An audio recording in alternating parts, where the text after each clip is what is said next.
Screen clear है? चलिए, voice भी क्लियर है? ठीक है, शुरू करते हैं। आज की क्लास हम लोग इंट्रोडक्शन पार्ट करेंगे पॉलिटिकल साइंस का। ठीक है, कल हमने हिस्ट्री की क्लास की है। जिस तरह से हिस्ट्री के क्लास का इंट्रोडक्शन किया और काफ़ी हद तक क्वेश्चंस जो प्लान होते हैं इंट्रोडक्शन पार्ट से ही, उसको हमने कवर किया। सेम पैटर्न पे हम पॉलिटिकल साइंस के भी इंट्रोडक्शन पार्ट को पढ़ेंगे, जिससे पूरा पॉलिटिकल साइंस का एक कंसेप्ट हमें क्लियर हो जाएगा कि हमें पॉलिटिकल साइंस में क्या पढ़ना है और कहाँ कहाँ से क्वेश्चंस मोस्टली पूछे जाते हैं। फिर उसके बाद हम पर्टिकुलर टॉपिक्स उठाएंगे और उन टॉपिक्स को हम फर्दर आगे की क्लासेस में डिस्कस करेंगे। ठीक है, चलिए तो शुरू करते हैं आज की इस क्लास को। और आज की क्लास में सबसे पहले हम कुछ डेट्स की बात करेंगे और साथ ही उन डेट्स के इम्पॉर्टेंट पॉइंट्स की बात करेंगे कि उन डेट्स के साथ कौन कौन से इम्पॉर्टेंट पॉइंट्स हैं जिनको हमें ध्यान रखना है और जिनसे संबंधित क्वेश्चंस तैयार किए जाते हैं। अगर हम बात करते हैं भारतीय राजनीति की, तो पहले आप जानते हैं कि भारतीय राजनीति अस्तित्व में नहीं थी। ठीक है ना, ये हम सब जानते हैं कि हम करीबन 200 साल यानी 190 साल के आसपास तक तो हम गुलाम थे। ठीक है, और जब हम गुलाम थे तो ब्रिटिश गवर्नमेंट का रूल हमारे ऊपर चलता था। तो सबसे पहले जो शासन व्यवस्था चलने का कंसेप्ट था भारत के अंदर, वो एक तो राजा महाराजाओं का था। फिर राजा महाराजाओं का समाप्त हुआ तो ब्रिटिश गवर्नमेंट का चालू हुआ। ब्रिटिश का आया तो ब्रिटिश ने एक्ट्स चालू किए। ठीक है ना, एक्ट्स में आपको पढ़ाऊंगा, जितने भी ब्रिटिश एक्ट्स हैं वो हम हिस्ट्री के अंदर कवर करेंगे कि जब मॉडर्न इंडिया चल रहा था उस समय ब्रिटिश गवर्नमेंट भारत के अंदर किस नियम के अंतर्गत शासन व्यवस्था चलाया करती थी। ठीक है, तो वो हम एक्ट्स के बारे में बात करेंगे, जो कि ब्रिटिश गवर्नमेंट हम पढ़ेंगे तो वहाँ डिस्कस करेंगे। लेकिन उस दौरान तक, जब तक ब्रिटिश रही, भारत के अंदर ब्रिटिश एक्ट्स चलते रहे, जो कि इंडियन एक्ट्स के नाम से चलते थे। ठीक है, अब रही बात भारतीय राजनीति का लाइक रिक्वायरमेंट कैसे महसूस हुई। जब कई सालों तक, मतलब सैयों साल तक जब ब्रिटिश गवर्नमेंट ने शोषण किया भारतीयों का, तो एकदम से कहीं से एक ज्वालामुखी फूटी और वो ज्वालामुखी लोगों के अंदर फैलनी शुरू हो गई। अब इसकी शुरुआत कहाँ से हुई, हम सबसे पहले वहीं से बात करेंगे। ठीक है, देखिए, तो पहली तारीख आती है सबसे पहले कि हमें भाई अधिकार चाहिए, है ना, अधिकार चाहिए। तो वो पहली बात जो शुरू होती है वो 1857 की क्रांति से होती है, 1857, है ना। इसको कहते हैं क्या, रिवॉल्ट, रिवॉल्ट ऑफ 1857। तो 1857 की क्रांति अपने आप में इतिहास का एक बहुत बड़ा टॉपिक है जिसको हम डिस्कस करेंगे। लेकिन इस पर हम थोड़ी सी बात जान लेते हैं कि इसकी शुरुआत कैसे हुई। 1857 रिवॉल्यूशन की शुरुआत हुई थी कहाँ से, तो सबसे पहले इसकी शुरुआत हुई थी बंगाल से। ठीक है, लेकिन क्रांति कहाँ से शुरू हुई, क्रांति की अगर बात करेंगे तो वो शुरू हुई हमारी मेरठ से। 10 मई को शुरू हुई थी, है ना, 10 मई तारीख आती है, वहाँ से पहला रिवॉल्यूशन चालू हुआ। लेकिन उस रिवॉल्यूशन का जनक किसको आप मानते हैं, तो यहाँ पर एक नाम आता है जनक के तौर पे, मंगल पांडे। ठीक है, और ये मंगल पांडे कौन थे भाई, मंगल पांडे एक सैनिक थे। ठीक है ना, he was a soldier in British army, British army के अंदर ये एक सैनिक थे। ठीक है, और इन्होंने ये पहला विद्रोह किया। विद्रोह का कारण क्या था इनका, विद्रोह का कारण ये था कि गाय और सूअर की चर्बी से बने हुए कारतूस आते थे। ठीक है ना, गाय और चर्बी के, सूअर से बने हुए कारतूस आते थे और उसको मुंह से छील करके बंदूक में लगाया जाता था और फिर उसको फायर करना होता था। तो उसका इंडियंस ने विरोध किया। ये तो एक मेजर मतलब कॉज बनता है 1857 की क्रांति शुरू होने का। ठीक है, दूसरी बात क्या थी कि जो पहले से हम लोग शोषित हुए जा रहे थे, हमारा जो शोषण हो रहा था वो भी हमारे अंदर एक प्रकार से भरा हुआ था, तो वो भी हमारा एक प्रमुख कारण था। ठीक है, तो दो कारणों को आप सामने रख सकते हैं कि एक तो हमारा एक्सप्लॉयटेशन जो ब्रिटिश गवर्नमेंट के द्वारा किया जा रहा था, और दूसरा क्या था, दूसरा ये चर्बी वाला कारतूस का कंसेप्ट था। ठीक है, तो 1857 में जब मंगल पांडे ने इसका विरोध किया, तो कहाँ पर किया, तो यहाँ पर भी एक क्वेश्चन आ जाता है, तो ये किया बैरकपुर में, है ना, बैरकपुर स्थान का नाम है। तो ये हम सब कुछ डिस्कस करेंगे जब हम ये डेट्स खत्म कर लेंगे, इंट्रोडक्शन पार्ट खत्म कर लेंगे, टॉपिक पर आएंगे 1857 के, तो उसके अंदर डीप में जा कर के हम डिस्कस करेंगे। फिर इनको क्या कर दिया गया, इनको फांसी दे दी गई, है ना, इनको फांसी दे दी गई ब्रिटिश गवर्नमेंट के द्वारा, hang to be till death.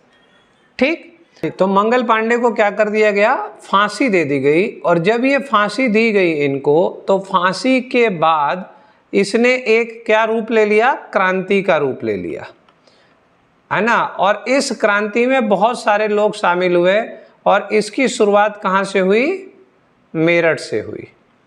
ठीक है ना, तो हम इसको फर्दर डिस्कस करेंगे। मेरठ में भी इनके आपके विरोधी हुए, ठीक है, उसका एक लीडर हुआ करता था। फिर आपका झांसी में भी हुआ, आप जानते हैं कि रानी लक्ष्मीबाई भी वहीं की कहानी है, ठीक है, 1857 की। फिर बेगम हजरत महल भी थी, ठीक है। तो ऐसे तमाम लोगों ने विरोध किया, और 1857 की क्रांति को माना जाता है कि अगर ये सब मिल करके एक साथ इसके साथ ये रिवॉल्यूशन में हिस्सा लेते, तो शायद हम 1857 में ही आज़ाद हो गए होते। लेकिन वहाँ पर लोगों ने अपने को पार्टिसिपेट नहीं किया, ज्वाइन टुगेदर काम नहीं किया, अलग अलग क्षेत्रों में लोगों ने किया, और उनको ब्रिटिश गवर्नमेंट ने या तो मार दिया या तो उनको दबा दिया। ठीक है, तो ये 1857 जो है ना, ये पहली बार कुछ ऐसा लगा कि स्वतंत्रता चाहिए। भाई स्वतंत्रता लेकर आप करोगे क्या, स्वतंत्रता लेकर के अपने नियम कानून बनाओगे, अपने नियम कानून से जियोगे, जिसमें किसी प्रकार का आपको दबाव नहीं फेस करना पड़ेगा। ठीक है, तो पहली बार स्वतंत्रता की भावना जो लोगों के अंदर जागी, वो 1857 में जागी, वो भी जिसका नाम हम देते हैं रिवॉल्यूशन ऑफ 1857, 1857 की क्रांति। फिर अब इसके बाद दूसरा चरण आपको कहाँ दिखता है कि हमें स्वतंत्रता चाहिए, हमें अपनी राजनीति चाहिए, हमें अपने नियम और शर्तें चाहिए। तो वो मिलता है हमें 1885 की तारीख, आप याद रखिएगा। ठीक है, तो दूसरी तारीख पढ़ने के लिए इम्पॉर्टेंट हो जाती है 1885, और ये तारीख ऐसी है कि ये 1885 से लेके 1947 तक चलेगी, है ना।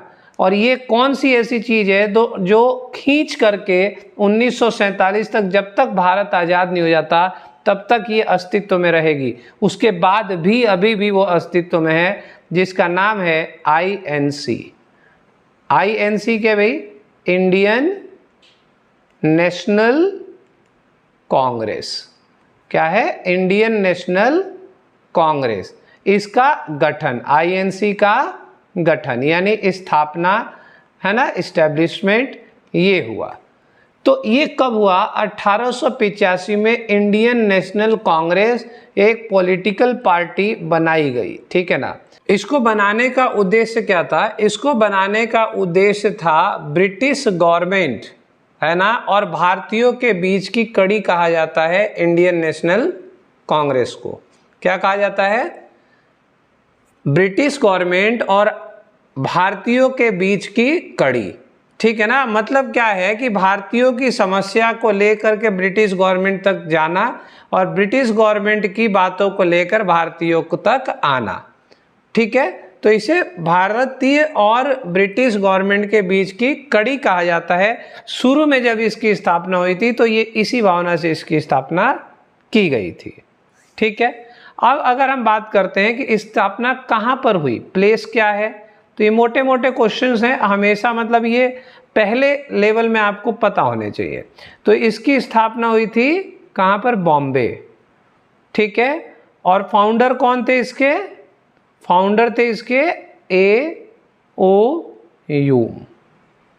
ठीक है, A.O. ह्यूम, और जगह था बॉम्बे। और इसमें इनिशियल मेंबर्स आप लिख लीजिए, इनिशियल मेंबर्स ये जो भी तारीख बता रहा हूँ या इससे संबंधित कुछ पॉइंट्स बता रहा हूँ, ये आप समझिए कि ये पहली प्रायोरिटी होती है एग्जामिनर्स के क्वेश्चंस की। बाकी सेकेंडरी में इसके अंदर बहुत कुछ है। 1885 एक घंटे में ख़त्म होने वाला टॉपिक नहीं है, ठीक है। तो इनिशियल मेंबर्स इसमें थे 72, ठीक है। और 1947 जब आज़ादी आने का मौका आया 1947 तक, तो इसमें लगभग 15 मिलियन लोग जुड़ चुके थे। तो कहाँ 72 लोगों से शुरू की गई एक पार्टी 15 मिलियन तक पहुंच गई, यानी कुछ न कुछ तो इस पार्टी का मार्केट वैल्यू रहा होगा उस समय, ठीक है। तो फाउंडर बनते हैं AOU, खोज करने की जगह है। इसकी स्थापना हुई मुंबई में, है ना, जो कि बॉम्बे था पहले। इनिशियल मेंबर्स इसमें 72 होते हैं, ठीक है। चलिए, अब इसके बाद आपको पढ़ना क्या है, INC के सेशंस पढ़ने हैं। INC के कॉन्फ्रेंस कहलाते हैं, कि INC के कॉन्फ्रेंस, और ये मोस्टली हैं क्या, एवरी ईयर होते थे, मोस्टली एवरी ईयर होते थे, है ना, हर साल। तो आप अगर अपने एंड पर इस चीज़ को फिलहाल पढ़ना चाहें तो आपको क्या क्या पढ़ना है, INC के कॉन्फ्रेंस की एक तो डेट पढ़नी है। डेट यानी कि डायरेक्ट डेट तो नहीं मिलती, डेट आपको कहीं मिलेगी कहीं नहीं, मोस्टली ईयर मिलेगा। तो किस साल में हुआ, फिर उसके अंदर जिस साल हुआ उसका चेयरमैन कौन था, मतलब उस कॉन्फ्रेंस का चेयरमैन कौन था, और दूसरा उसका स्थान क्या था, किस जगह पर वो हुआ, ठीक। और तीसरी बात, उस सेशन का मकसद क्या था, एम क्या था, एम, और डिसीजन टेकन,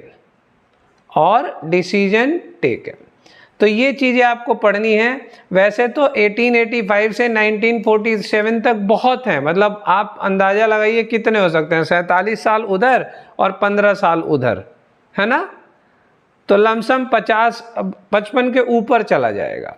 तो हमें सारे नहीं पढ़ने हैं, सारे आप एक बार गो थ्रू हो जाइएगा, लेकिन जितने इंपॉर्टेंट होंगे वो मैं आपको बताऊंगा, और जहाँ से क्वेश्चंस बनते हैं वो मैं आपको बताऊंगा, ठीक है। तो INC की स्थापना हो गई, INC के कॉन्फ्रेंसेज हो गए, ठीक ना।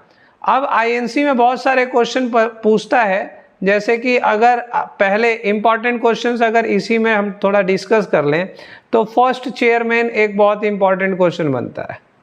फर्स्ट चेयरमैन कौन था, है ना, तो फर्स्ट चेयरमैन इसके WC बनर्जी थे, ठीक। थोड़ा डिस्कस करते चलते हैं हल्का फुल्का।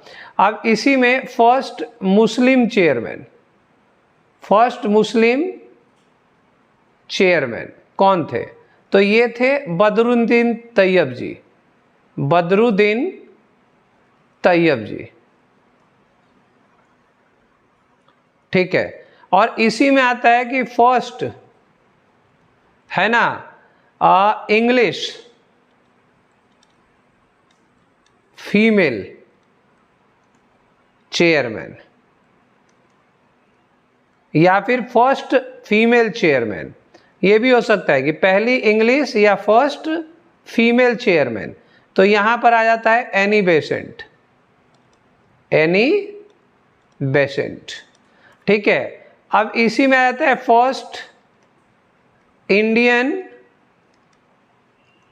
वीमेन या फीमेल वीमेन चेयरमैन, है ना, तो वो आती हैं सरोजनी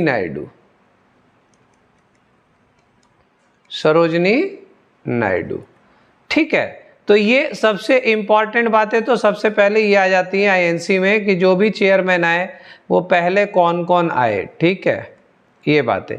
और बाकी जैसे जैसे सेशंस आप पढ़ेंगे उनके सारे चेयरमैन और उनके समय काल में जो भी इम्पोर्टेंट काम हुआ, जो भी डिसीजन हुआ उस मीटिंग के अंदर, हम उस पर चर्चा कर लेंगे, ठीक है। इसके बाद आता है आपका अगला तारीख। अगली तारीख आएगी आपकी 1905 की, 1905 में। क्या हुआ था 1905 में, हाँ जी, पार्टीशन ऑफ बंगाल। ठीक है, तो पार्टीशन ऑफ बंगाल जो हुआ था वो 1905 में हुआ था। ठीक है, आगे चलते हैं। इसके बाद 1906, अगली तारीख इंपॉर्टेंट होती है पढ़ने के लिए, 1906। अब ये हमें जानना जरूरी है कि पार्टीशन ऑफ बंगाल क्या है। भाई एक तो क्वेश्चन ऊपर से आपका बन गया कि बंगाल का विभाजन कब हुआ, तो 1905 में हुआ। तो बंगाल का विभाजन कितने भागों में हुआ, तो 2 भागों में हुआ। बंगाल के विभाजन का कारण क्या था, ठीक है ना, तो वही हिंदू मुस्लिम का कंसेप्ट था। ठीक है, तो वहां पर भड़काया गया था लोगों को। तो ये उसी दौरान कुछ स्वदेशी मूवमेंट की भी बातें हुई थी।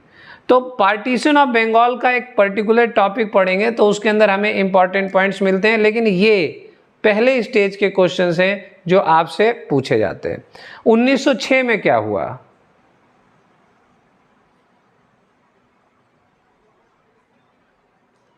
में, चलिए नहीं पता कोई बात नहीं।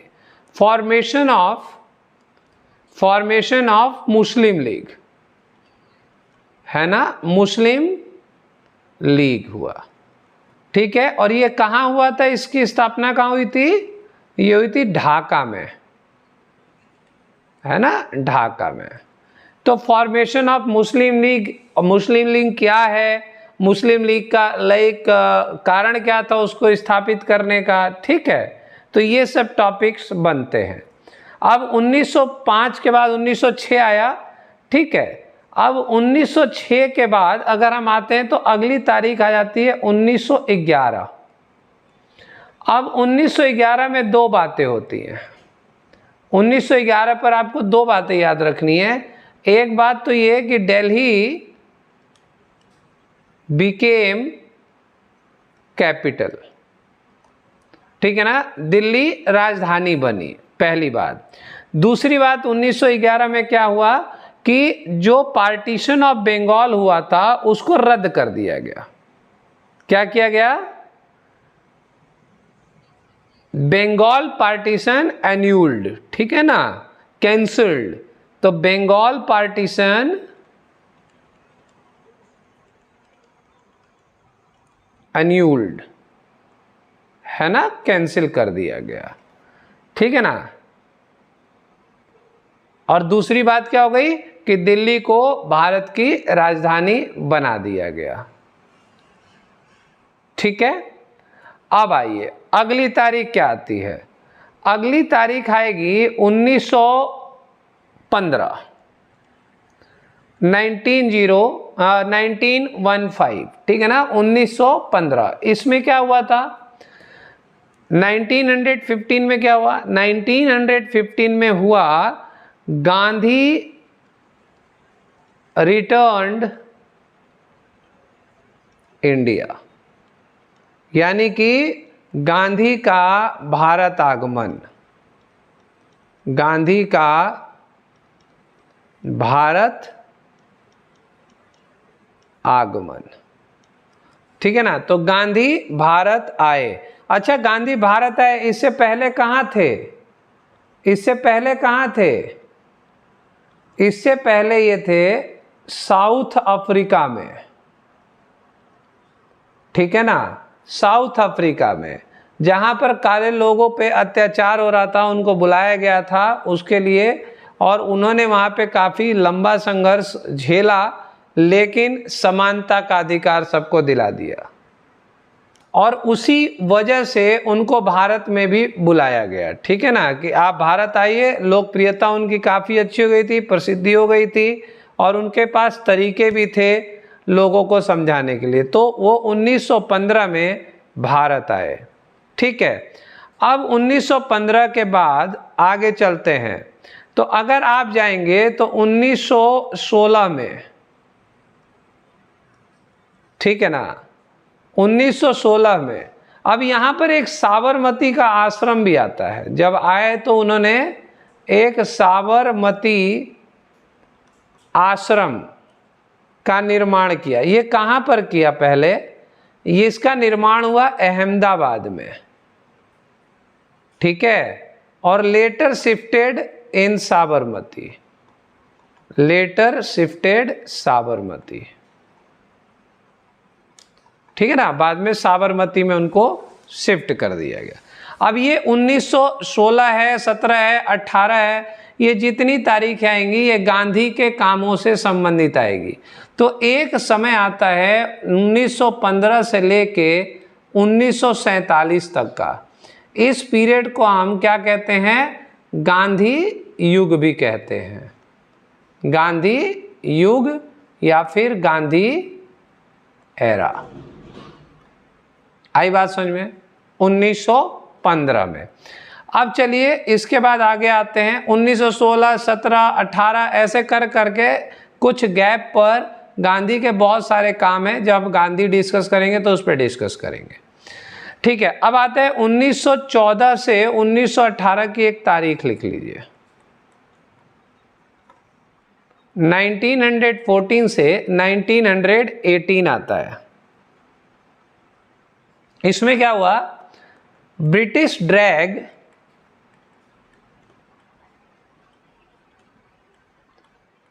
इंडिया इनटू वर्ल्ड वॉर, है ना, ब्रिटिश सरकार ने भारतीयों को वर्ल्ड वॉर में घसीटा, इसका मतलब कि उनका इस्तेमाल किया, ठीक है ना। आई बात समझ में? ओके। और इसमें करीबन करीबन आप जा करके देखेंगे ना, इस दौरान करीबन करीबन 60,000 सैनिक या इंडियन सैनिक ही थे, इंडियंस वर किल्ड, और इसमें करीबन करीबन 60,000 लोग मारे गए,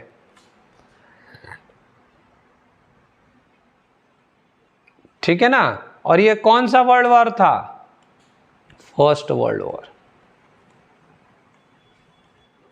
ठीक। तो ये 1914 से 1918 के दौरान जो वर्ल्ड वॉर हुआ, उसके अंदर करीबन करीबन 60,000 लोग मारे गए, ठीक है। नेक्स्ट बढ़ते हैं।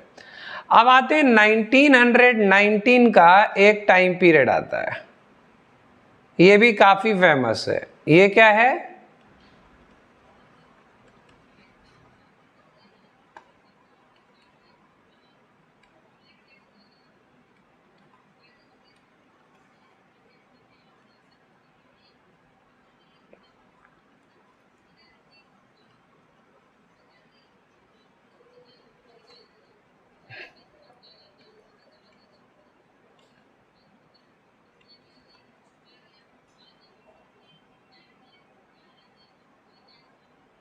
एग्जैक्टली, ठीक है ना। तो जो आपने बताया कि इसके अंदर ब्रिटेन जो था, ब्रिटेन टू सीक इंट्रोड्यूस क्या, द रॉलेट एक्ट, ठीक है ना, imposing severe curbs on civil rights, है ना, जो भी सिविल राइट्स थे उस पर दबाव डालने के लिए इंडियंस प्रोटेस्ट, है ना, भारतीयों ने उसका प्रोटेस्ट किया। तो 1919 में क्या, किस पर बात हो रही थी? रॉलेट एक्ट पे। तो रॉलेट एक्ट इसी दौरान आया, और रॉलेट एक्ट के विरोध में जलियांवाला बाग हत्याकांड हुआ। और इसका कारण कौन था? इसको नहीं, रॉलेट एक्ट तो था, ये जलियांवाला बाग हत्याकांड तो एक तो अमृतसर में हुआ, है ना, ये भी आपको याद रखना है, अमृतसर में। और कौन था, किसके नेतृत्व में हुआ? तो वो था जनरल डायर, है ना, जनरल डायर के नेतृत्व में हुआ ये जलियांवाला बाग हत्याकांड। उसी ने मरवाया लोगों को उस लाइक। ये भी क्या था, ये कांग्रेस का सेशन ही था, ये 1919 का सेशन था जिसमें रॉलेट एक्ट का विरोध हो रहा था। और इसके चेयरमैन कौन थे? 1919 वाले का इसके चेयरमैन, इंपॉर्टेंट बात हो गई ना ये। और उसके चेयरमैन कौन थे भाई? चेयरमैन थे मोतीलाल नेहरू। कौन थे? मोतीलाल नेहरू। ये कौन थे? जवाहरलाल नेहरू के पिता। ठीक है, क्या? नहीं नहीं, ये तो जो आपको बताया ना मैंने, चेयरमैन किसके थे? चेयरमैन थे ये आईएनसी के। आईएनसी के 1919 के सेशन के चेयरमैन थे। इंडियन नेशनल कांग्रेस का जो सेशन होता है, वो सेशन जो जलियांवाला बाग में हो रहा था, उसके चेयरमैन थे ये। ठीक है,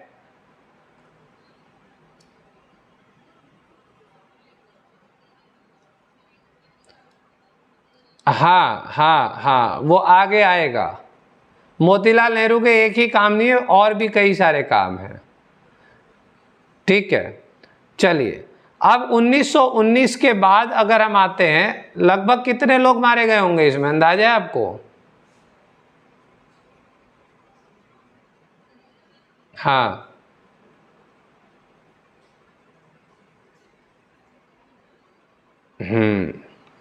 नहीं,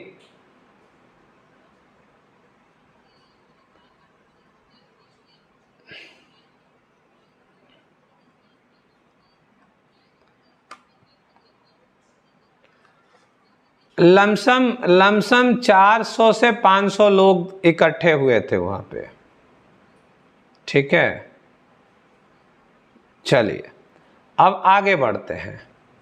अब आते हैं 1921, 1921 से 1922, ये एक तारीख है। ठीक है, हम अपनी भारतीय राजनीति की ओर बढ़ रहे हैं, लेकिन अभी इन दौरान क्या होगा, सिर्फ ब्रिटिश का विरोध हो रहा है। ठीक है ना, हमारी अपनी कोई राजनीति नहीं है, हमारे पास अपने कोई नियम और शर्तें नहीं है, हम अपने नियम और शर्तों के लिए फाइट कर रहे हैं। ठीक है, चलिए तो 1921-22 में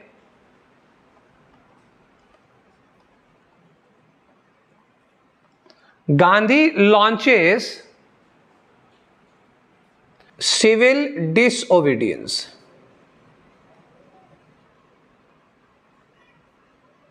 ठीक है, तो 1921-22 Gandhi launches the civil disobedience movement. तो ये एक इंपॉर्टेंट बात आती है कि सिविल डिसओबीडियंट मूवमेंट जो है, ये किसने चालू किया और कब चालू किया। ठीक है, अब ये इसकी शुरुआत क्यों हुई थी?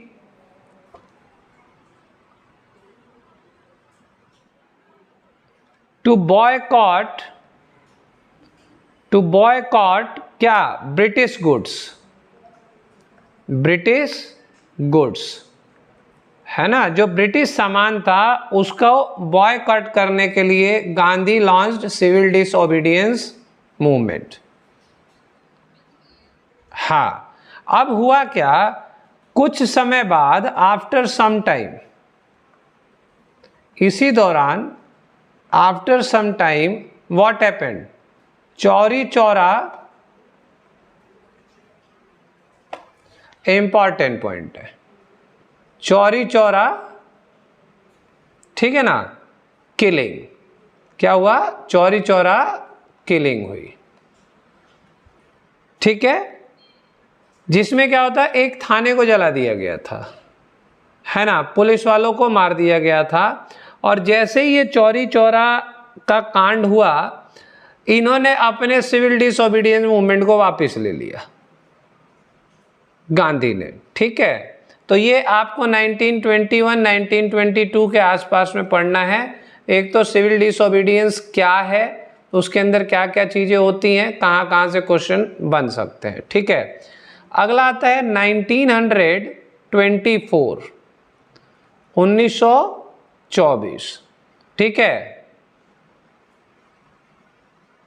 इसमें क्या हुआ था, हिंदू और मुस्लिम्स के बीच में थोड़ा सा चक्कर, समस्याएं आ गई थी। तो इसको कहते हैं Moplah riots riots between Hindu and Muslims.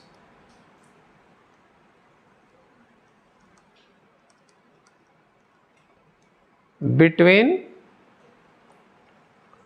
Hindu and Muslims. ठीक है, अब आते हैं अगला 1927 की डेट। 1927, ठीक है। 1927 में क्या हुआ, एक आया था साइमन कमीशन, है ना। साइमन कमीशन आता है, उसमें आपको नाम आता है एक लाला लाजपत राय।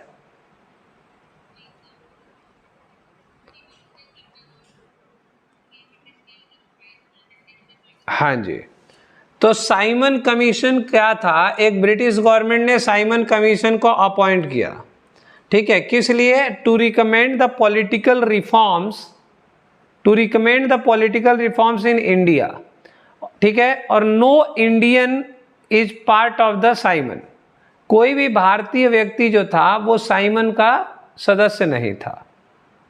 ठीक है, तो इस वजह से साइमन कमीशन जो था उसका बॉयकट किया गया। अब देखिए 1885 में कहीं ना कहीं आईएनसी एक कड़ी बनी थी, लेकिन धीरे धीरे कड़ी बनते बनते बनते वो एक इंडिपेंडेंट पॉलिटिकल पार्टी बन गई और वो भारतीयों के बारे में सोचने लगी। और जैसे जैसे ब्रिटिश गवर्नमेंट के प्रपोजल्स आते थे, उनमें अगर भारतीय शामिल नहीं है, कोई व्यक्ति इंडियन शामिल नहीं है, तो उन चीज़ों का बॉयकट होने लगा। ठीक है, 1927 साइमन कमीशन आपको पढ़ना पड़ता है। ठीक है, नेक्स्ट आइए 1930,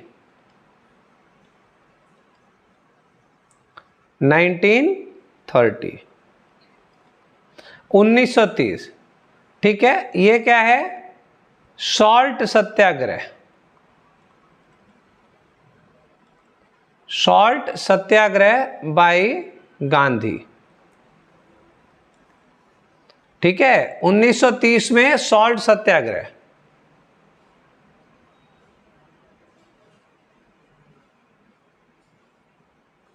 ठीक, और इसी दौरान आपको एक बात और याद रखनी है कि like Congress boycotted, Congress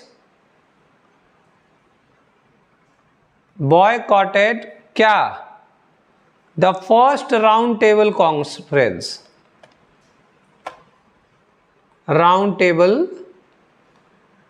conference. तो यहां से आपको मिलता है क्या, आपको ये भी पढ़ना है, फर्स्ट आपको पढ़ना है राउंड टेबल कॉन्फ्रेंस। ठीक है, तो 1930 में दो बातें हुई, एक तो सॉल्ट सत्याग्रह हुआ। सॉल्ट सत्याग्रह क्या था, हैवी टैक्सेस लगाने की वजह से नमक आंदोलन किया गया गांधी जी के द्वारा। ठीक है, और फिर इसी दौरान जो पहला राउंड टेबल कॉन्फ्रेंस होने जा रहा था, उसको बॉयकॉट कर दिया था कांग्रेस ने, हिस्सा लेने से उसमें मना कर दिया। ठीक ना, तो 1930 की ये तारीख आती है। अगली आती है 1931। ये चेन आप याद रखेंगे ना तो आपको ट्रेवल करना आसान रहेगा। रोड मैप है ये आपका, है ना, पॉलिटिक्स का रोड मैप है। 1931 second round table conference, second round table conference. तो आपको ये जानना है कि ये सब है क्या, ये सारी चीजें जानना ही तो क्वेश्चन है। कब हुआ, क्यों हुआ, किसने हिस्सा लिया, क्या फायदा क्या नुकसान हुआ, यही तो जानना लाइक नॉलेज है, यही तो जानना क्वेश्चन है। ठीक है, सेकेंड राउंड टेबल कॉन्फ्रेंस। ठीक है, अब यहां पर आप कर सकते हैं leads to the Gandhi Irwin pact, Gandhi Irwin pact. तो आपके पास एक और यहां से टॉपिक मिला, गांधी इरविन पैक्ट, ये क्या है। ठीक है, सीरीज में चलेंगे सारा। गांधी इरविन पैक्ट क्या है ये आपको पढ़ना पड़ेगा। ठीक है। और इस गांधी इरविन पैक्ट ने क्या किया? Ends the civil disobedience movement, ends civil disobedience movement, इसने इसका समापन किया। मतलब जब गांधी इरविन पैक्ट साइन हुआ तो उसके बाद इसको समाप्त किया गया। नेक्स्ट चलते हैं। इसके बाद आता है 1932 की डेट, 1932 की डेट। इसमें आपको मिलेगा पूना पैक्ट, इसमें मिलेगा पूना पैक्ट। तो पूना पैक्ट क्या है और पूना पैक्ट में कौन कौन शामिल है?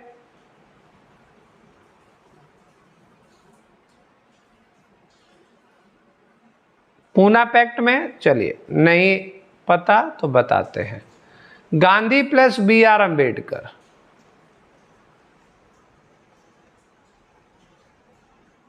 इसमें ना पूना पैक्ट के अंदर क्या हुआ था, गांधी और अंबेडकर बीच में पूना पैक्ट की बात होती है, that does away with the separate electorate for the untouchables but reserve some electorate seat for them, है ना। कुछ सीटें जो मतलब छुआछूत वाला जो भेदभाव था उन लोगों के लिए कुछ सीटों के बारे में डिस्कशन हुआ कि उतनी सीटें मिलनी चाहिए अनटचेबल्स के लिए, ठीक।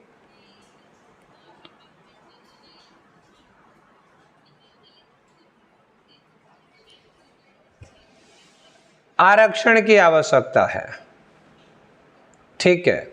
तो अनटचेबल्स को आरक्षण की बात कही गई है पूना पैक्ट के अंदर। बाकी डिस्क्रिप्शन में हम पढ़ेंगे जब आगे चल के टॉपिक को डिस्कस करेंगे, ठीक है। लेकिन ऊपर ऊपर से ये क्वेश्चन सब क्लियर हो रहा है कि ये क्वेश्चन तो है ही, इतना तो होना ही है, ठीक है। एग्जैक्टली 1935, अंदर जाना ही तो डिस्क्रिप्टिव स्टडी है भाई। 1935 आता है government of India act, government of India act, है ना, 1935 में। इससे पहले भी एक्ट आए लेकिन 1935 का एक्ट थोड़ा इंपॉर्टेंट हो जाता है। इसके अंदर क्या हुआ था, government of India act passed by the British, भाई सारे ही ब्रिटिश के द्वारा किए जाते थे, ठीक है ना, पास्ड बाय द ब्रिटिश। तो इससे पहले भी आए थे लेकिन इसमें खास बात क्या था, इसने क्या किया, इस act, this act gives Indian political rights, Indian political rights, है ना। इसने क्या किया, इंडियन पॉलिटिकल राइट्स दिया at the provincial levels, at provincial level, ठीक है। 1935, तो गवर्नमेंट ऑफ इंडिया एक्ट 1935। अब आते हैं 1939,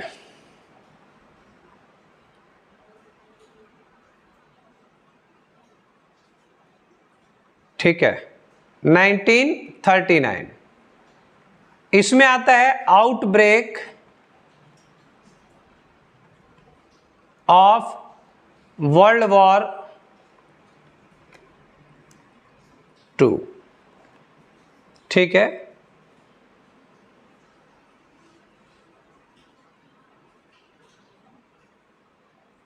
ठीक है, अब देखिए यहां पर क्या था, इस दौरान कुछ और भी बवाल मचा था, मैं आपको बताता हूं। इसी दौरान क्या हो रहा था, 1935 में, 1939 में, 1932, 35, 39, 40, यहां तक एक डिमांड रेज हो रही थी, demand was raised for constituent assembly, ठीक है, कॉन्स्टिट्यूएंट असेंबली। देखिए क्या था कि भारत के अंदर संविधान की आवश्यकता थी। भारत नहीं चाहता था कि हम अब ब्रिटिश गवर्नमेंट के अंतर्गत काम करें और उसे अपना एक स्वतंत्र क्या चाहिए था, संविधान चाहिए था। अब संविधान के निर्माण के लिए कॉन्स्टिट्यूएंट असेंबली की जरूरत होती है।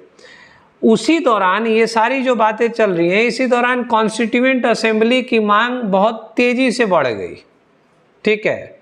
और 1939 के समय में ये काफ़ी पीक पर थी। तो फिर क्या हुआ, जब बवाल ज़्यादा बढ़ने लगा तो ब्रिटिश एक्सेप्टेड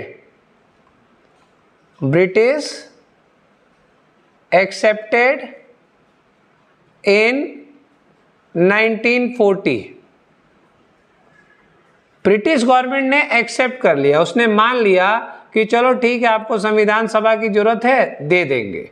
तो इन 1940 के प्रस्ताव में, इसको 1940 प्रपोजल कहा जाता है, ब्रिटिश की तरफ से कहा गया कि ठीक है, हम संविधान सभा की स्थापना कर देंगे, लेकिन अभी हम लोग किस में व्यस्त हैं, वर्ल्ड वॉर में व्यस्त हैं।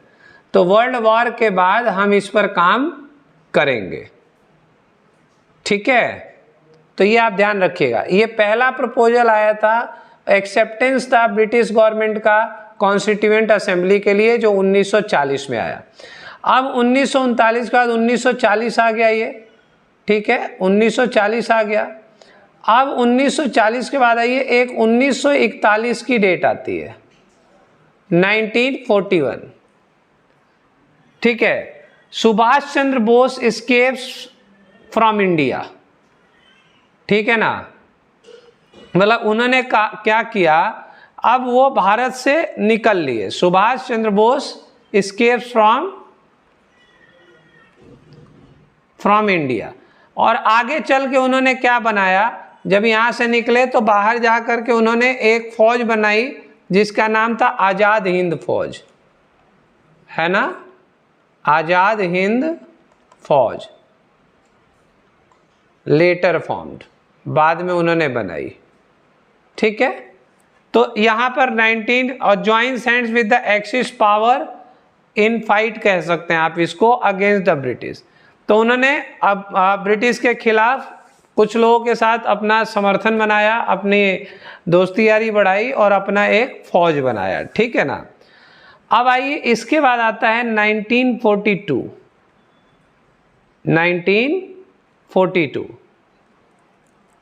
ठीक है। इसमें क्या हुआ, इसमें आया क्रिस्प मिशन।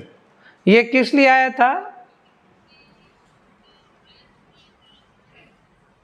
हाँ अब तो चालू हो गया है ना, वो तो अभी आएगा, अभी उस पर बात करते हैं। क्रिस्प मिशन आया। क्रिस्प मिशन क्या कहता है, ये क्रिस्प मिशन किससे संबंधित था, क्रिस्प मिशन था कॉन्स्टिट्यूएंट असेंबली से संबंधित। किससे संबंधित था, कॉन्स्टिट्यूएंट असेंबली से संबंधित था। ये इसलिए आया था कि चलो भाई, आपके जो डिमांड रुक नहीं रही है संविधान सभा बनाने की, वो हम आपका बना देते हैं। और संविधान सभा से मुख्य रूप से संबंधित रहा क्रिस्प मिशन। लेकिन इसमें क्या हुआ, इसमें बातचीत हुई, है ना। इसमें कौन था,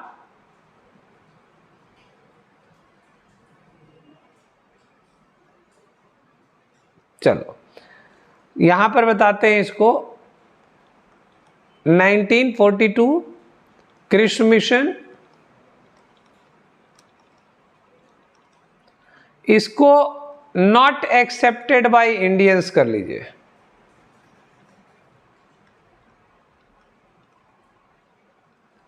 भारतीयों के द्वारा इसको एक्सेप्ट नहीं किया गया, ठीक। रीजन क्या था, रीजन ये था कि इस मिशन के अंदर ये बोला गया कि okay, you make your constituent assembly,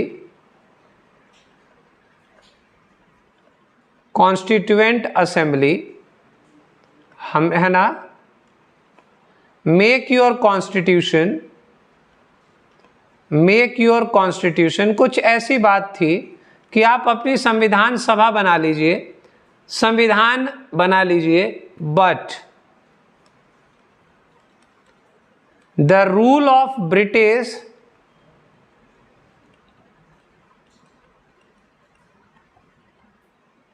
will be same as it is, है ना। सामान्य भाषा में लिखा है मैंने ताकि आपको समझ में आए कि भाई रूल जो है, जैसे ब्रिटिश गवर्नमेंट की जो शासन व्यवस्था है वो यथावत रहेगी, इसको हिंदी में ऐसा कहा जाता है। आप संविधान सभा बना लो, आप संविधान बना लो, लेकिन जो शासन व्यवस्था है वो ब्रिटिश गवर्नमेंट की जैसी की तैसी रहेगी। तो फायदा क्या था भाई, जो उनको चाहिए वो तो मिल ही नहीं रहा। संविधान सभा बना के हम करेंगे क्या, अपना संविधान बना के करेंगे क्या, जब तुम ही रूल करोगे, है ना, और तुम अपने ही नियम चलाओगे, अपने ही नियम से दबाओगे। फिर एक और कारण था इसका, ये पहला कारण तो हो गया। दूसरा कारण इसका ये था कि इंटरनली, है ना, partition of India and Pakistan, है ना, आंतरिक रूप से कहा जाता है, इंटरनली भारत और पाकिस्तान के विभाजन की बात कही गई थी, है ना।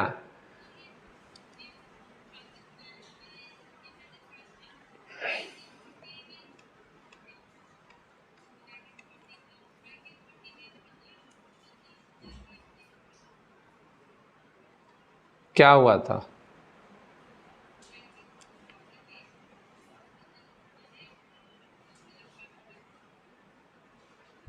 पृथक पाकिस्तान की मांग की थी, बना नहीं था,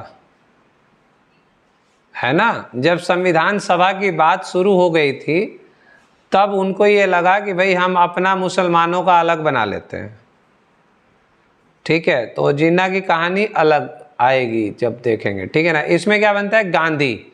अब Gandhi called it, important question बनता है, बियरर चेक। क्या, गांधी ने इसे बियरर चेक कहा, यानी कि पहले से भुनाया हुआ चेक। किसको कहा था, क्रिप्स मिशन को कहा था। अपने ही फेवर में इसको भुनाया गया है, ठीक है।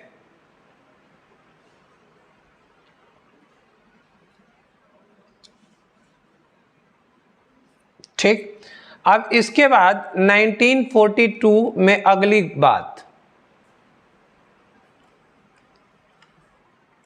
Congress leaders met in Mumbai, in Bombay, उस टाइम बॉम्बे, ठीक है। कांग्रेस लीडर्स जो थे उनका बॉम्बे में बैठक हुई and pass the quit India movement resolution, and passed quit India resolution, है ना। तो भारत छोड़ो आंदोलन की शुरुआत कब हुई, 1942 में हुई। आपको अगर कुछ पता है ना तो वो भी आएगा इसके अंदर, है ना। और ये बहुत अच्छी बात है कि एटलीस्ट कुछ पता है। यहाँ लोगों को बताने के बाद भी पूछो तो अगली बार पता नहीं होता है, ठीक है। हाँ, ठीक है, चलिए। अब यहां पर क्या हुआ, द कांग्रेस लीडरशिप जो थे, जो भी लोग थे इसमें अरेस्ट किए गए, ठीक है। और इसी दौरान लीडर्स वर अरेस्टेड, और यहां से एक इंपॉर्टेंट बात और आ जाती है कि गांधी वॉज अरेस्टेड। गांधी को भी अरेस्ट किया गया, लेकिन भेजा कहां गया, जेल्ड एट, ये इंपॉर्टेंट बनता है, आगा खां, जेल्ड एट आगा खां पैलेस, आगा खां पैलेस इन पूना। कहां? इन आगा खां पैलेस पूना में। ठीक है, तो क्विट इंडिया मूवमेंट 1942 में चालू किया गया बॉम्बे से, है ना। बॉम्बे में लीडरशिप हुई, वहाँ ये डिसाइड हुआ, वहाँ पे इसका रिजोल्यूशन पास किया गया। जो लीडर्स थे कांग्रेस के उनको अरेस्ट कर दिया गया, गांधी को भी अरेस्ट किया गया और गांधी को आगा खां पैलेस जो कि पूना में है वहाँ की जेल में भेज दिया गया। ठीक है, और जैसे ही ये हुआ भारतीयों के अंदर एक जोश जाग गया, है ना, एक अलग सा मतलब एनर्जी आ गई और उन्होंने अपने विद्रोह को और तेज कर दिया। ठीक है, 1943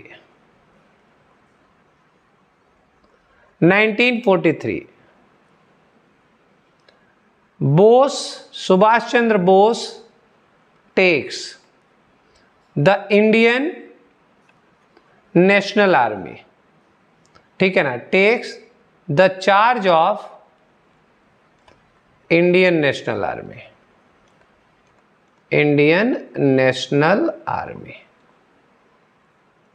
ठीक है,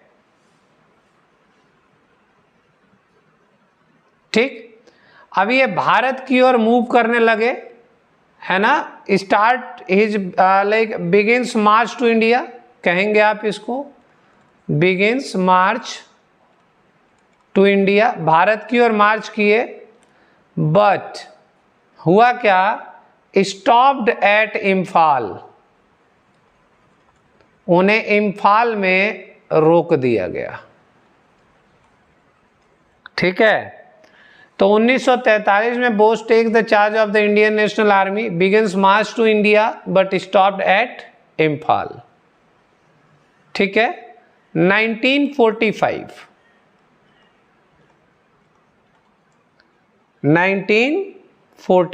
अगली तारीख। यहां पर काफी इंपॉर्टेंट चीजें हम डिस्कस करेंगे। जैसे अगली एक तो ये समझिए कि वर्ल्ड वॉर सेकेंड एंड्स, खत्म होता है। ठीक, दूसरी बात अगर आप आएंगे तो इसमें आता है कैबिनेट मिशन।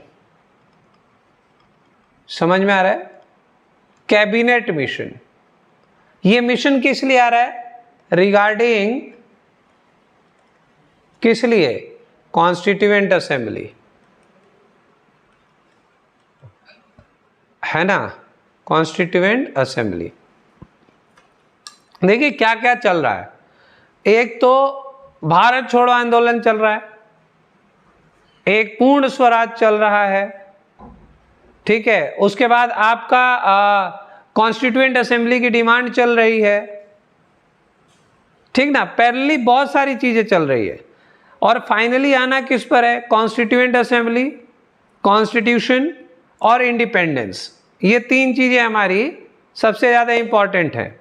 और जिसमें सबसे ज्यादा इंपॉर्टेंट निकल के क्या आता है, हमारा सबसे ज्यादा इंपॉर्टेंट निकल के आता है कॉन्स्टिट्यूएंट असेंबली। तो कॉन्स्टिट्यूएंट असेंबली की डिमांड्स, है ना, कई तरीके से की गई है, वो आप आईएनसी के कॉन्फ्रेंस के अंदर पढ़ेंगे। लेकिन उनकी मांग को सुनने की बारी 1940 से शुरुआत हुई। 1940 में उन्होंने इस बात को एक्सेप्ट किया कि ठीक है हम देंगे, थोड़ा सब्र करो, वर्ल्ड वॉर खत्म होने दो। विवाद बढ़ता रहा, क्विट इंडिया मूवमेंट भी आ गया, भारत छोड़ो आंदोलन, फिर से ये सब चीजें मिलकर जोर पकड़ने लगी। तो क्रिस मिशन 1942 का आ गया। क्रिस मिशन में कुछ था ही नहीं हमारे लिए, तो उसको हमने बॉयकॉट कर दिया, भगा दिया उसको। ठीक, तो फिर 1945 में वर्ल्ड वॉर खत्म होने के बाद क्या हुआ, कैबिनेट मिशन आया। और कैबिनेट मिशन जो है उसे हम कहते हैं 3 मेंबर्स मिशन। इसको स्पेशली पूछा जाता है त्रिस्तरीय मिशन, है ना, 3 पर्सन्स मिशन। इसमें 3 लोग गिने जाते हैं। ठीक है ना, तो ये आप ध्यान रखिएगा, त्रिस्तरीय मिशन किसे कहा जाता है, कैबिनेट मिशन को कहा जाता है। त्रिसदस्य मिशन, ठीक है, ऐसे। खैर, हम कैबिनेट मिशन पे बात करेंगे। तो कैबिनेट मिशन 1945 में आया। इसने माना कि ठीक है, आप जैसे कहते हैं उस तरीके से कॉन्स्टिट्यूएंट असेंबली की स्थापना की जाएगी। और कॉन्स्टिट्यूएंट असेंबली की स्थापना की मुख्य बातें क्या थी? वो बातें ये थी कि जो भी संविधान सभा के लोग होंगे उनको भारतीय जनता चुनेगी, मतलब इलेक्शन के द्वारा आएंगे वो लोग, ठीक है। और ये कैबिनेट मिशन में उसकी मंजूरी मिली। 1945 में एक और बात, तो यहाँ पे आपको कैबिनेट मिशन भी पढ़ाया जाएगा, कैबिनेट मिशन को देखेंगे। 1945 में आपका और एक बात आएगी, ठीक है ना, वर्ल्ड वॉर तक खत्म हो गया, India calls for the independence, है ना, मांग जो है इंडिपेंडेंस की और जोर पकड़ गई। खैर, उसको लिखने की जरूरत नहीं है, ये दो ही चीजें आप इसमें इंपॉर्टेंट में डाल दीजिए, जोर तो पकड़ ही गई थी। 1946 अगली तारीख आती है, 1946, ठीक है। अब इसमें क्या होता है, गांधी और जिन्ना, ठीक है, बातचीत होती है, टॉक्स, किस बारे में? ब्रेकडाउन, मतलब इसके बारे में ब्रेकडाउन हो गई, मतलब इसके बीच में गांधी और जिन्ना की जो बातचीत थी ना वो बंद हो गई। तो 1946 में गांधी जिन्ना की बातचीत बंद हो गई, ठीक है। अब क्यों? क्योंकि उनको अपना पृथक पाकिस्तान चाहिए था, अलग चाहिए था, तो अब वहां से इनका मतलब बातचीत बंद हो गई, ठीक है ना। तो 1946 के बाद ये ध्यान रखना है। 1947 में आते हैं। 1947 से पहले 1946 में कुछ और भी जान लेते हैं। 1946 में जो इंपॉर्टेंट बातें हैं वही एक बात समझिए कि पहला कि formation of constituent assembly, constituent assembly, है ना, स्थापना हो गई कब? 6 दिसंबर 1946 को। ये बहुत इंपॉर्टेंट है। 1946 में संविधान सभा का इलेक्शन विलेक्शन हो करके सब खत्म हो गया, ठीक है। इसके पहले चेयरमैन, फर्स्ट चेयरमैन जो बने, ठीक है, वो टेम्पररी थे। तो कई बार ऐसे भी पूछता है कि टेम्पररी चेयरमैन, है ना, वो कौन थे? वो थे सच्चिदानंद सिन्हा, ठीक है, सच्चिदानंद सिन्हा। इसकी प्रथम बैठक, फर्स्ट सिटिंग जो हुई वो हुई थी 9 दिसंबर 1946 को, और ये जो चेयरमैन थे वो इसी की अध्यक्षता कर रहे थे, ठीक। इस फर्स्ट सीटिंग के बाद परमानेंट चेयरमैन,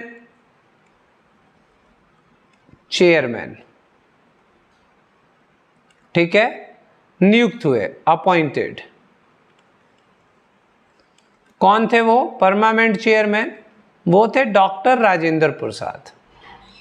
कौन थे? डॉक्टर राजेंद्र प्रसाद, ठीक है। और राजेंद्र प्रसाद के नेतृत्व में दूसरे के बाद जितने भी बैठकें हुई, सेकंड के बाद जितनी भी बैठकें हुई वो डॉक्टर राजेंद्र प्रसाद के नेतृत्व में हुई। और दूसरी बैठक कब हुई? 11 दिसंबर 1946 को, ठीक है। अब यहाँ से बैठकों का सिलसिला चालू होगा और सारे इंपॉर्टेंट डेट्स हम फर्दर डिस्कस करेंगे, ठीक है, जिसके अंदर अब संविधान का निर्माण होगा और संविधान के अंदर जो भी चीज़ें डलेंगी वो उस पर चर्चा कब हुई, है ना, वो कमिटियाँ कब बनी, वो सारी डेट्स अब आगे फर्दर चलती रहेंगी। लेकिन पहले स्ट्राइक में ये बातें आपको पता होनी चाहिए कि 1946 में संविधान सभा बन गया, ठीक है। अब संविधान सभा बनी तो उसमें सदस्य कितने थे? तो इनिशियल से मेंबर्स जो थे उसमें जो इलेक्ट होके आए थे, ये भी बनता है इनिशियल मेंबर्स। वो 395 थे। 395 सदस्य नियुक्त होकर आए थे। ठीक है, बाद में क्या हुआ, मुस्लिम लीग बैकआउट हो गई, मुस्लिम लीग बैकआउट हो गई, है ना। तो ये 290 पर आके टिक गए आगे। तो ये सारी बातें हम उसमें डिस्कस करेंगे, ठीक है। और स्वयं खुद से पढ़ने के लिए आपके पास ये टॉपिक्स मिल ही गए, आप जिसको जैसे पढ़ना चाहें आप पढ़ सकते हैं। ठीक सर। अब आइए, अब इसके बाद क्या होता है, 1947।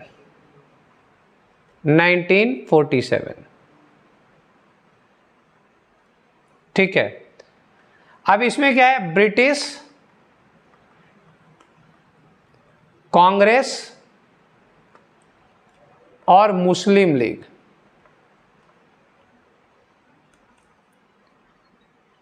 एग्री टू पार्टीशन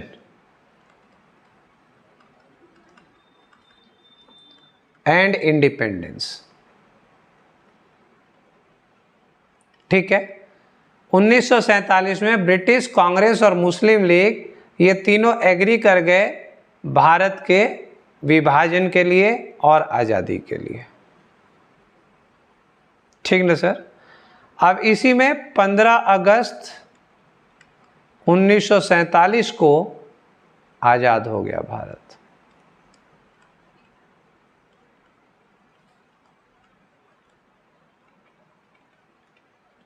है ना। अब यहां पे जब भारत आज़ाद हुआ तो यहां पर दो बातें, जैसे फर्स्ट गवर्नर जनरल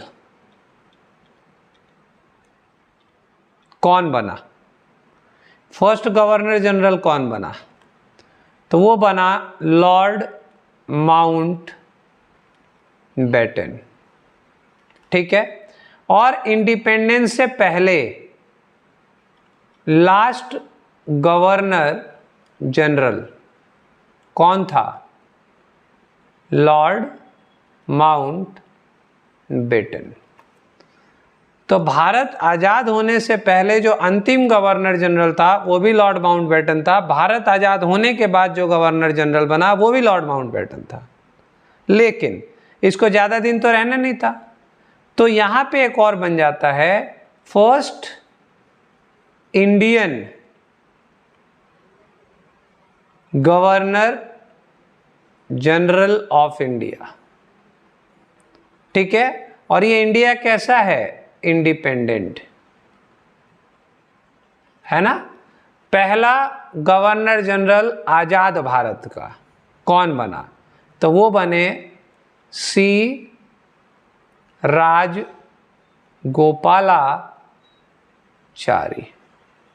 कौन बने, सी राजगोपालाचारी। ठीक है ना सर। अब देखिए, अब यहां से 15 अगस्त से आगे बढ़ जाएं।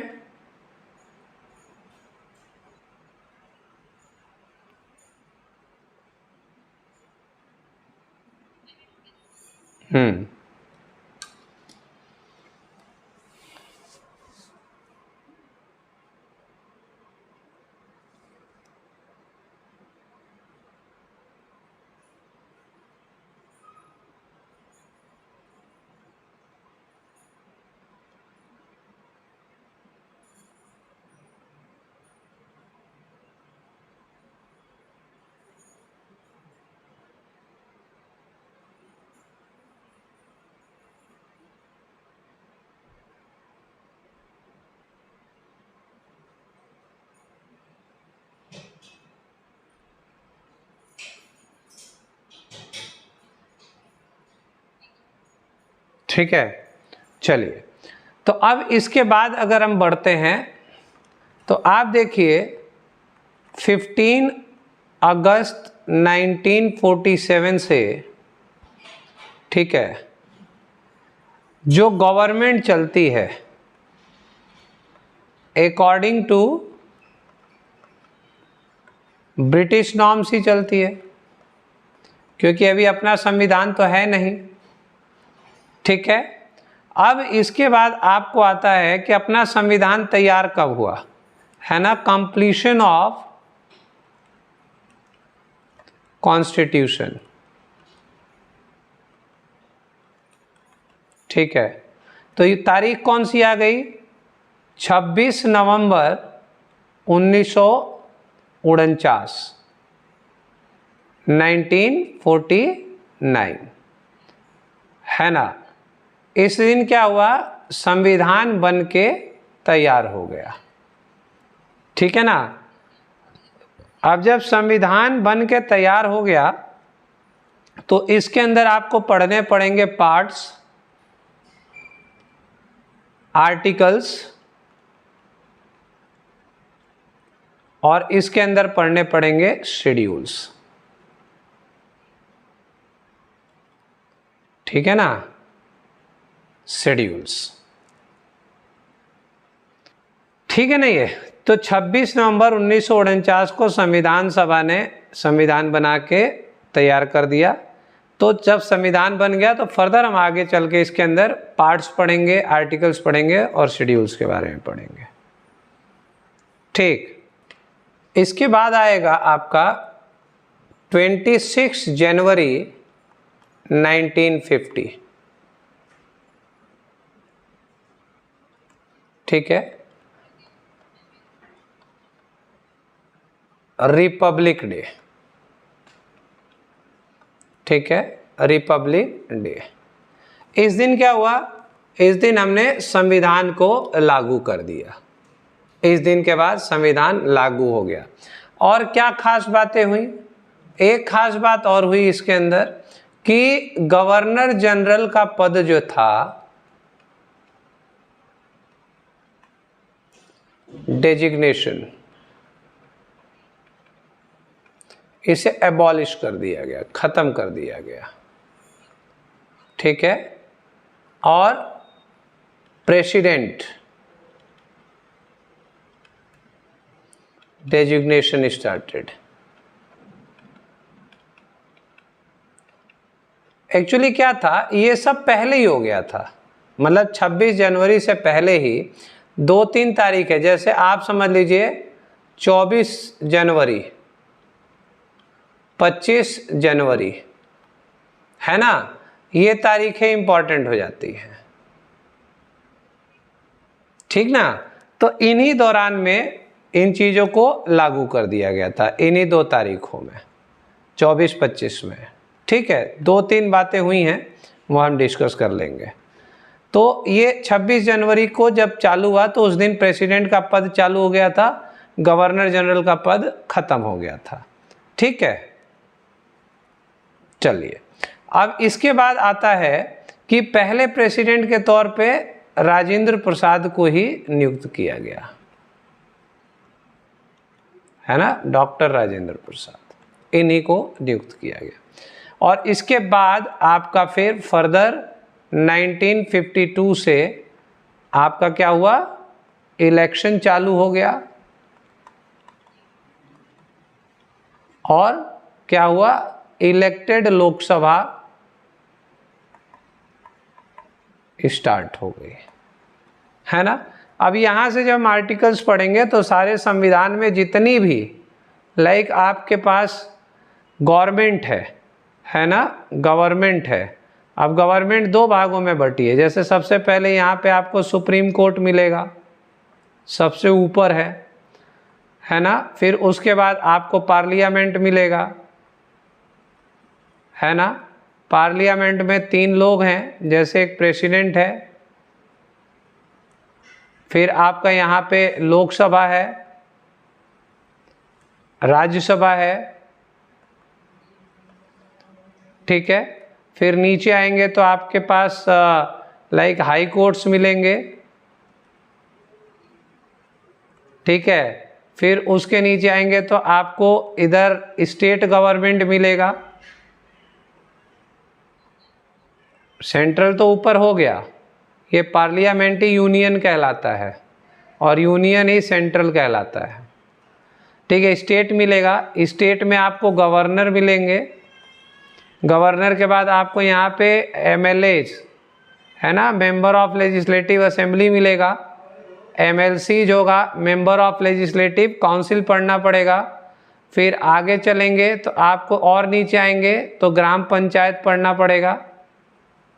ठीक है, थोड़ा सा आपको डिस्ट्रिक्ट कोर्ट्स के बारे में भी पता होना चाहिए, है ना। ये सारा प्रोसीजर है और इनके अंदर जितने मंत्रालय आते हैं या जितने भी विभाग आते हैं उनके संबंधित जितने हेड्स वगैरह हैं उन सबको पढ़ना पड़ेगा।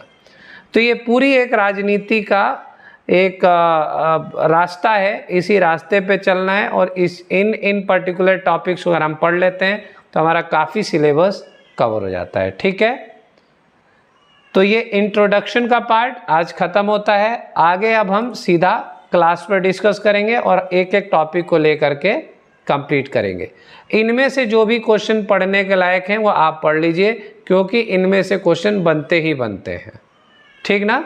एक इम्पॉर्टेंट टॉपिक इसमें INC का है जो बहुत लंबा है, उससे संबंधित बहुत सारे क्वेश्चन बनते हैं। बीच में एक टॉपिक और हमने स्किप किया जो कि भगत सिंह, राजगुरु और सुखदेव का है। ठीक है, तो वो हम आगे डिस्कस करेंगे टॉपिक्स को लेकर के। ठीक है डियर, ओके, चलो फिर आज की क्लास यहीं ख़त्म करते हैं, मिलते हैं मंडे को। Clear, bye.